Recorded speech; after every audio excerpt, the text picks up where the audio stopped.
Welcome to our talk on 4 ways to create learning that people will love using games and immersive technologies.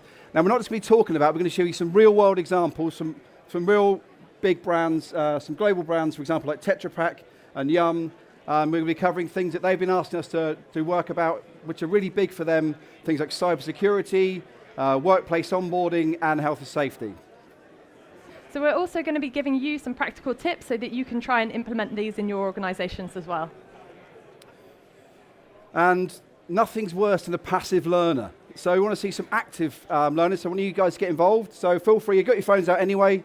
If you want to log on to slido.com, use a capital R465, we're going to ask you a couple of questions throughout our presentation. So we'll actually get some real life, in the moment feedback, just sort of get an idea of what you guys are thinking, straw poll straight away. So that will happen, not immediately, but just give you a bit of forewarning. So a little intro. My name is Jason Butler. I'm a games developer. I've been working in the games industry for nearly 10 years. I've been working at Sponge for 5, and I'm a real big evangelist for using games in digital learning. And I'm Lucy Gibbs. I'm an innovation producer at Sponge. So my job is to make sure we're always scanning the horizons for new technology that can be used for learning, and also turning ideas into a reality. And if you don't know who Sponge are, we're Europe's largest independent custom digital learning provider. It's also a big year for us. It's our 15th anniversary of working with global clients delivering seriously creative digital learning. And to top all that off, it was almost like it was worked out serendipity, this year we were made the Learning Provider of the Year Gold winner for the Learning Awards, which shows that what we do does actually drive business success.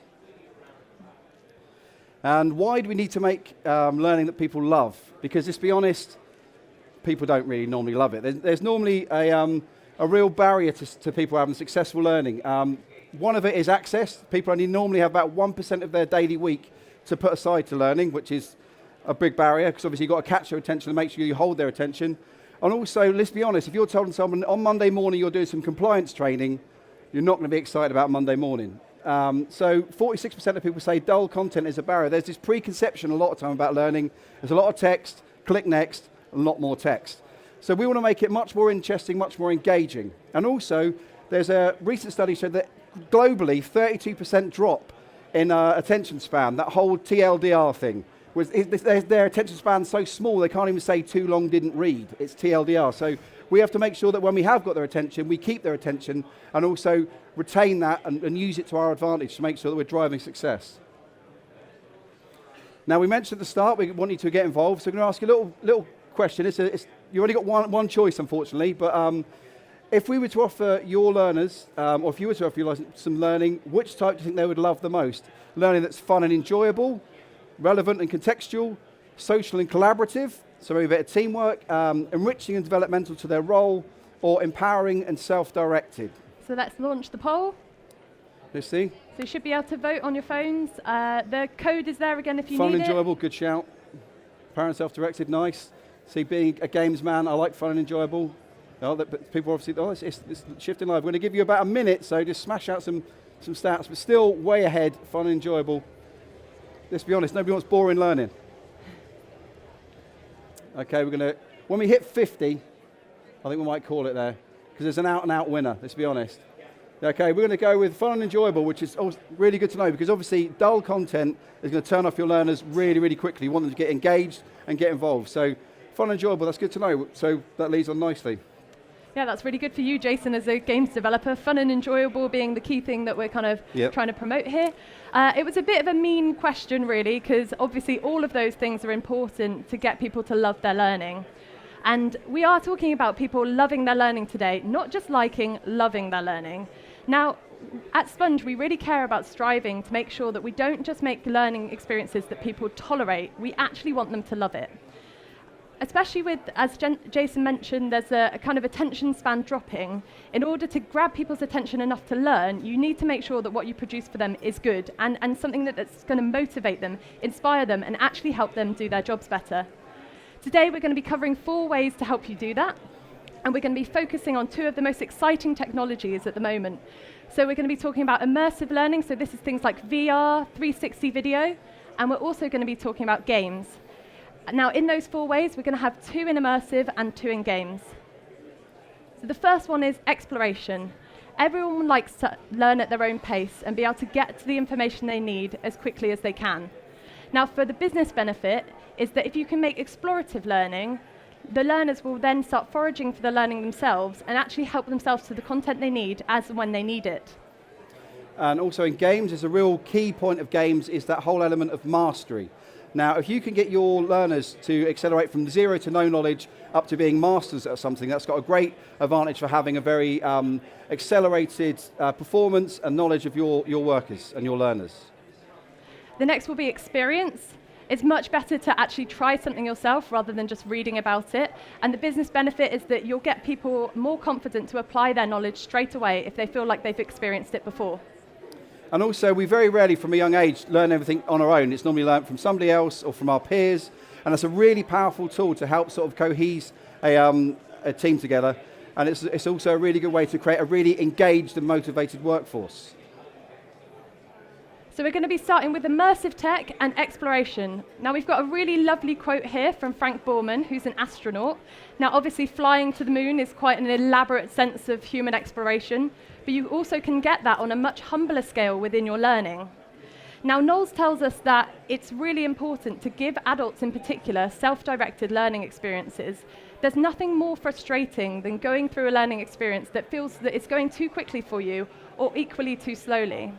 You can show that you're considerate of your learners' time by making sure that they can find the information they need as and when they need it. And the great thing about immersive technology is we can now make explorative experiences that are much more exciting than ever before. We've got a really nice example here to show you. This was a desktop 360 immersive tour that we created for Tetra Pak. Now, you may or may not have heard of Tetra Pak, but chances are you've seen their products. So they are a massive global brand. If you go home and look in your fridge, turn over your juice carton, chances are Tetra Pak made that carton that's in your fridge. They're a really big brand, and they gave us their challenge that they are a really innovative and inspiring company. But they wanted their induction to be able to reflect that too for their new starters. They also had the challenge that they had the people in the head office not knowing what it was like on the factory floor, and they wanted to give people a more holistic view of the company. So a tour is a really great way to do this. We'll take a look at this now.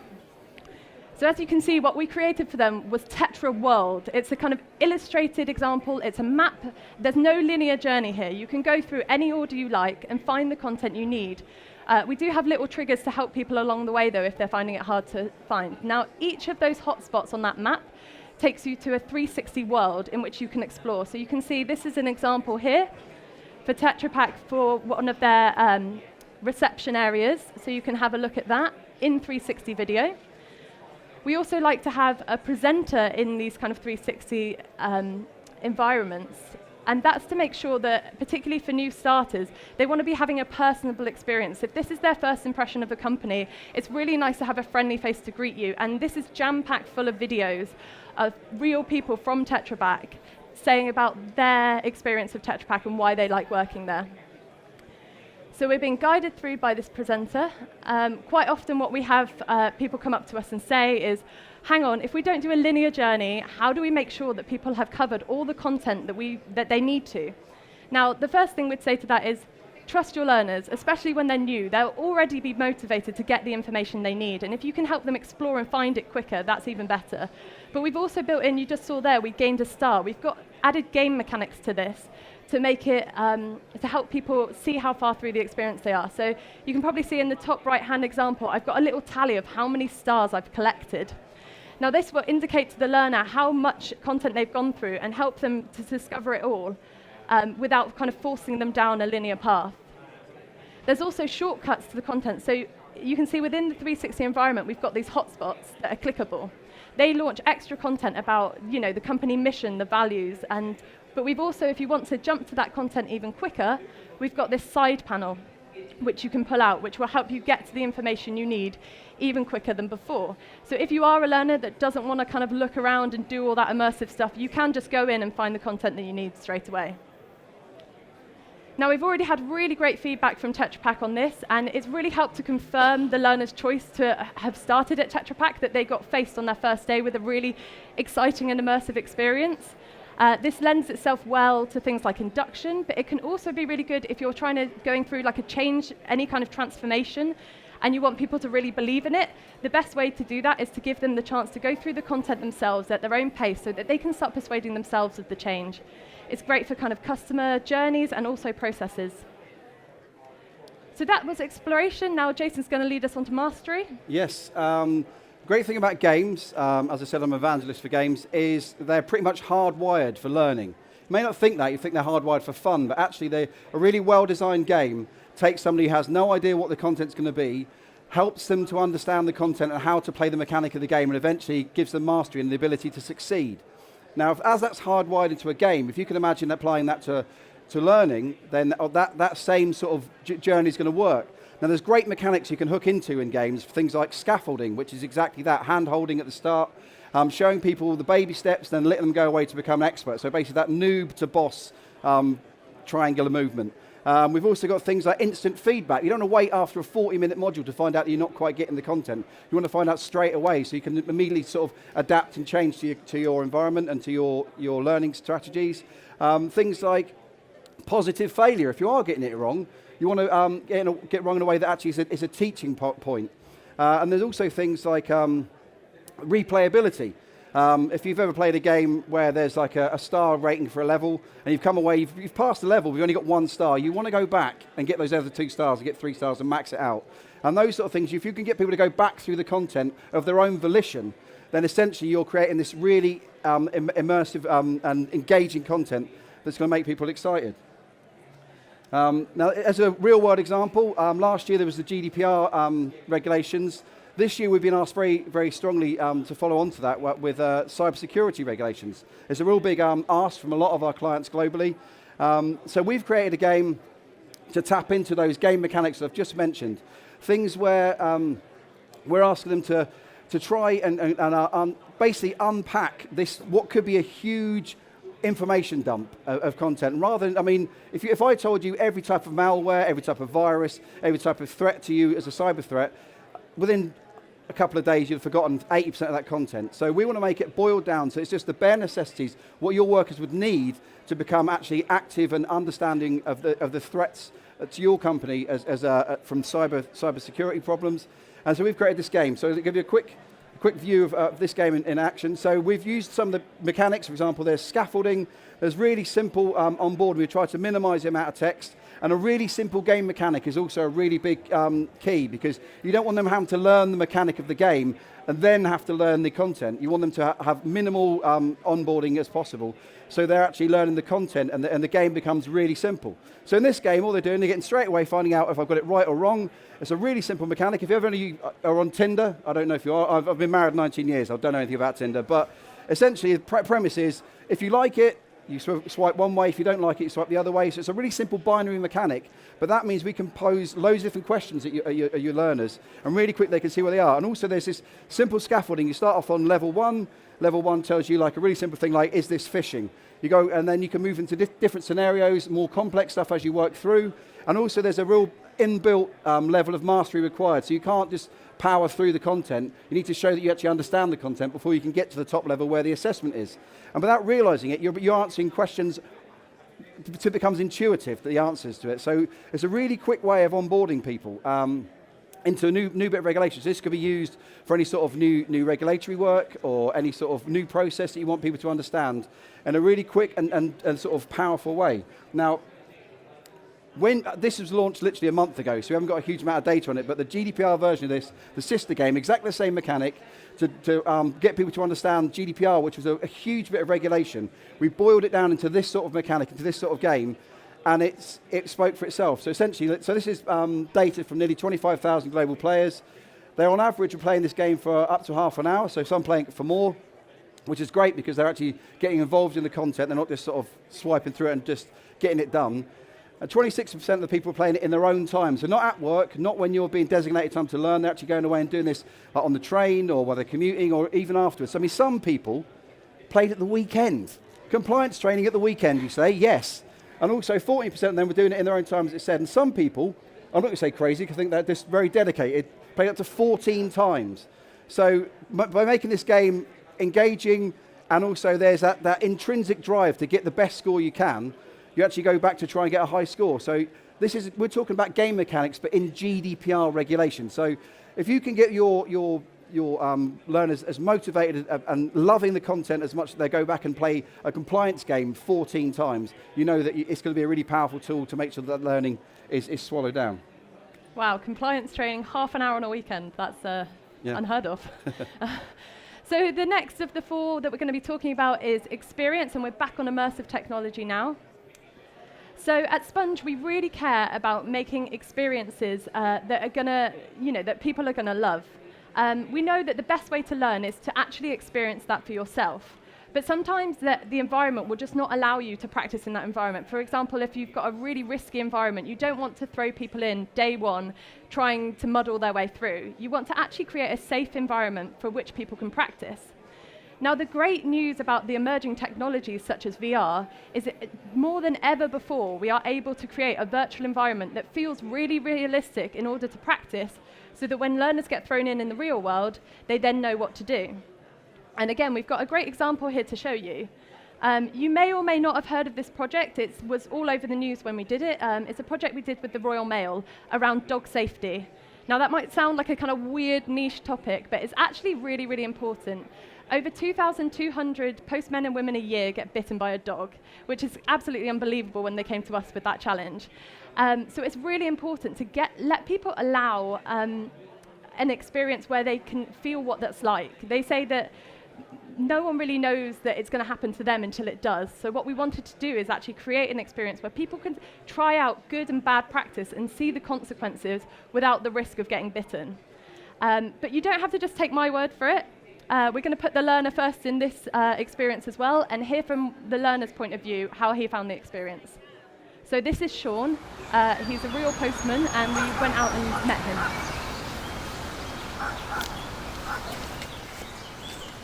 Hopefully you can hear it okay. There's subtitles if not. I went into the driveway of a house. The gates were open. Nothing was in sight. I'm walking over to the front door, and all of a sudden this border collie come off the front lawn. Now, I didn't see the dog until I literally got to the doorstep, and all of a sudden it just lunged at me and got hold of my leg.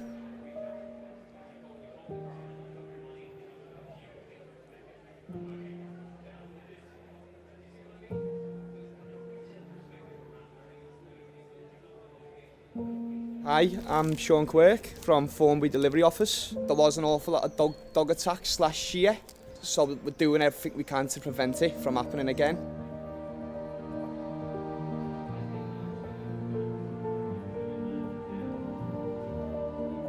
It was a completely different way of learning. I mean, I've never seen a VR be used like that before, bringing it into a place of work and then showing you another way how to do your job safely. It felt like you were actually there, and that's when it become real. So you're almost like thinking, wow, I do need to have extra precaution. I do need to be aware.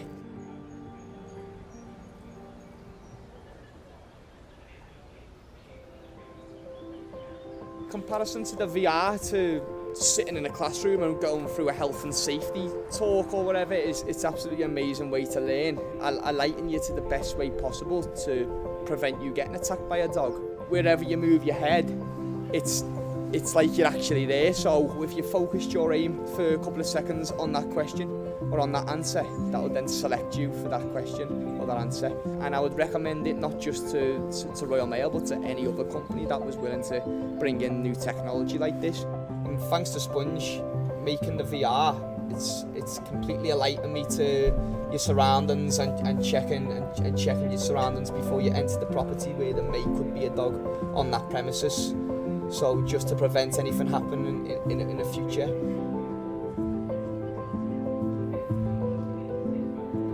So you can see there that Sean has had a really powerful experience in VR, which will be memorable to him.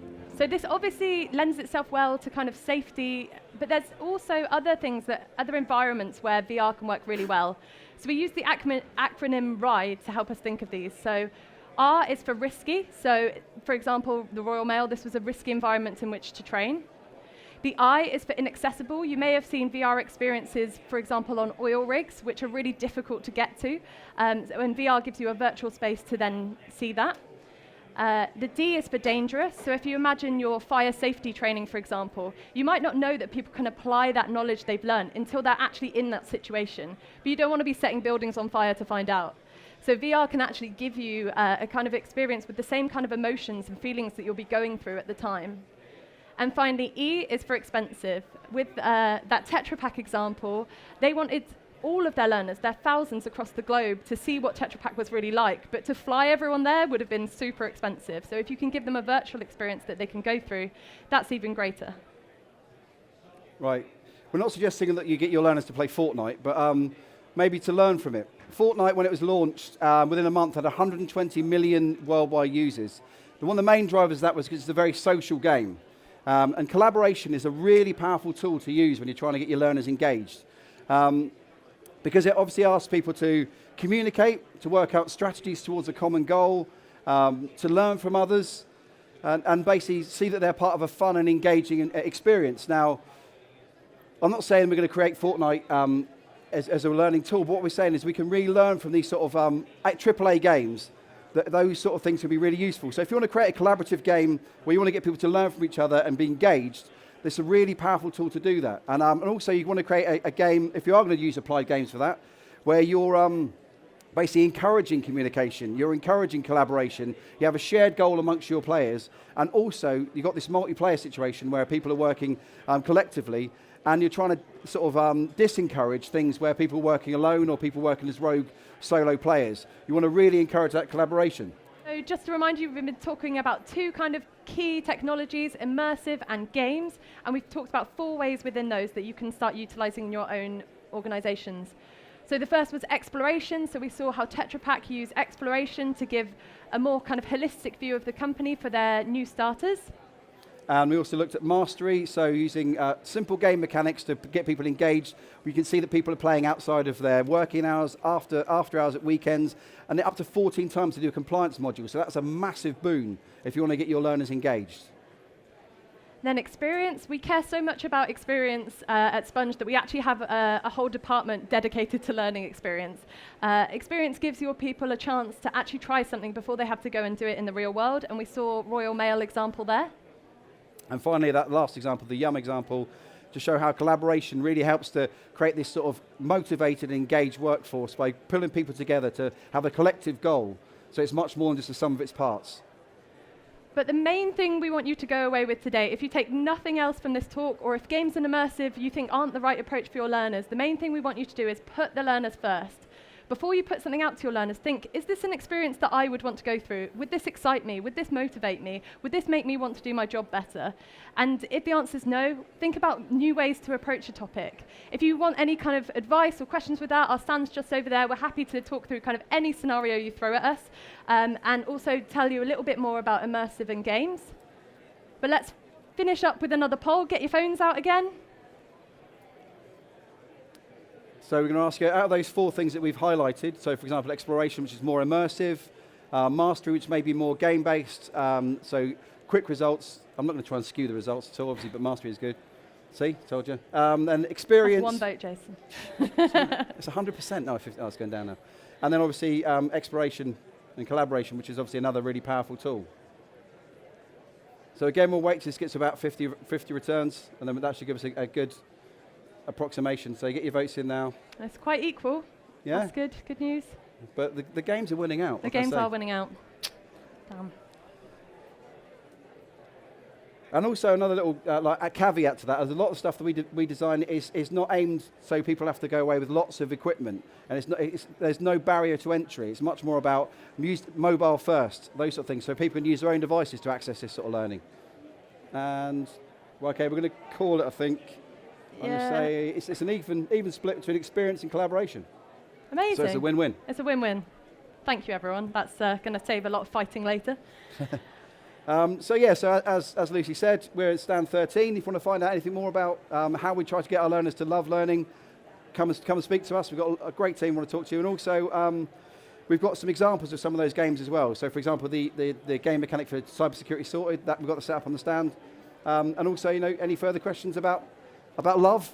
We'll put some love in the room. That sounds good to me. So thank you very much for listening. Have a wonderful day, and I hope to speak to some of you afterwards. Thank you. Yeah, well done.